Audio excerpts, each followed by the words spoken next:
एक रात जब मैं नशे में धुत होके छोड़ जाने वाले की बेवफाई पर रो रहा था, तब मुझे एक लड़की का मैसेज आया।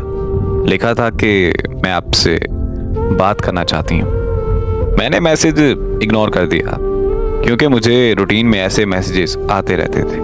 मेरा सोशल मीडिया अकाउंट हकीकत में मबनी दर्द पर लिखी दास्तानों से भरा हुआ था, जिसकी वजह से बहुत सारे लोगों के दिलों में मेरे लिए हमदर्दी थी और वो लोग मुझे मैसेजेस करते रहते थे।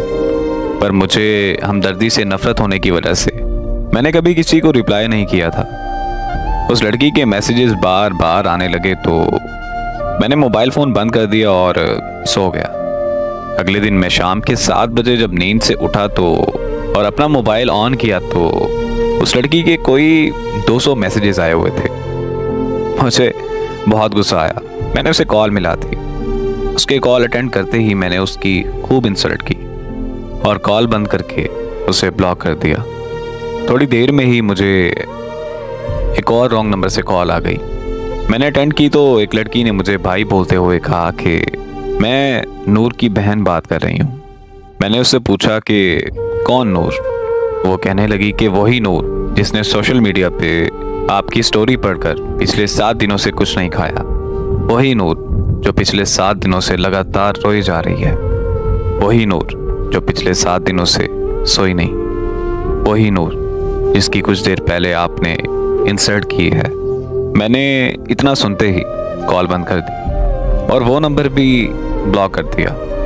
रात को जब मैं फिर से नशे में धुत हुआ तो मुझे अजीब ख्याल आने लगे और एक अजीब सी बेचैनी होने लगी कि आखिर ये नूर लड़की है कौन और ऐसा क्यों कर रही है। तजस्सुस इतना बढ़ गया कि मैंने उसे अनब्लॉक किया और कॉल कर दी। कॉल उसकी बहन ने अटेंड की। मेरे हेलो करते ही मुझे कहने लगी कि अगर नूर को कुछ हुआ तो मैं तुम्हें छोड़ूंगी नहीं। मैंने भी उससे गुस्से में बात करते हुए पूछा कि आखिर मैंने ऐसा क्या किया है जो तुम मुझसे ऐसे बात कर रही हो। तो वो रोते हुए कहने लगी कि नूर को पता नहीं क्या हो गया है, उसे बिल्कुल होश नहीं आ रहा। हम सब उसे अस्पताल लेकर आए हुए हैं। मैंने जब अस्पताल का एड्रेस पूछा तो अस्पताल मेरे घर से 6 घंटे की ड्राइव पर था। मैंने एक दोस्त को कॉल की कि हमें इस्लामाबाद जाना है। मेरा दोस्त आ गया और हम रात के 2 बजे इस्लामाबाद के लिए निकल पड़े। हम सुबह के 8 बजे इस्लामाबाद के अस्पताल पहुंच गए। वहां पहुंचते ही मेरी मुलाकात नूर की बहन से हुई।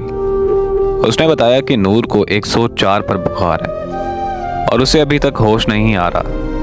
फिर उसकी बहन ने जो मुझे नूर के बारे में बताया वो सुनकर तो मैं अपने होशो हवास खो बैठा था। आखिर ऐसा कैसे मुमकिन हो सकता है? नूर की बहन ने मुझे बताया कि हमारे वालिदैन एक रोड एक्सीडेंट में मारे गए थे। नूर को उनकी मौत का सदमा बहुत गहरा लगा। एक दिन मैं नूर को खाना देने के लिए उसके कमरे में गई और अचानक से नूर मुझ पर चीखने लगी। वो कहने लगी कि यहाँ से चली जाओ और मुझे मारना शुरू कर दिया। मैं और मेरे मामू नूर को अस्पताल ले गए। वहाँ जाकर पता चला कि नूर एक दिमागी मर्ज में मुब्तला है।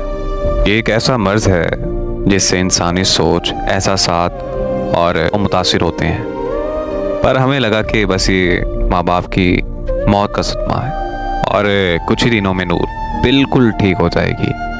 तो हम नूर को घर वापस ले आए, लेकिन नूर की हालत दिन ब दिन बिगड़ने लगी। उसकी हालत इतनी ख़राब हो गई कि नूर खुदकुशी करने की कोशिशें करने लगी। हम नूर को फ़ौरन माहिर नफ्सियात के पास ले गए। उन्होंने बताया कि दीगर अमराज की तरह इस मर्ज़ का इलाज भी अद्वियात और थेरेपी से किया जा सकता है, पर बिना इलाज के नूर की हालत दिन ब दिन ख़राब होती जाएगी।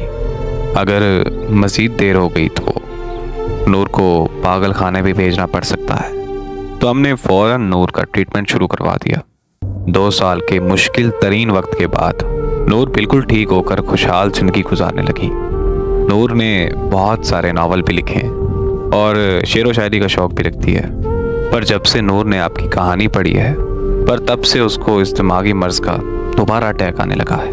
नूर की बहन की बात मुकम्मल होते ही मुझे खबर मिली कि नूर को होश आ गया है और उसकी बहन नूर की तरफ भाग गई। मैं भी उसके पास जाना चाहता था, पर मेरे दोस्त ने मुझे रोक लिया।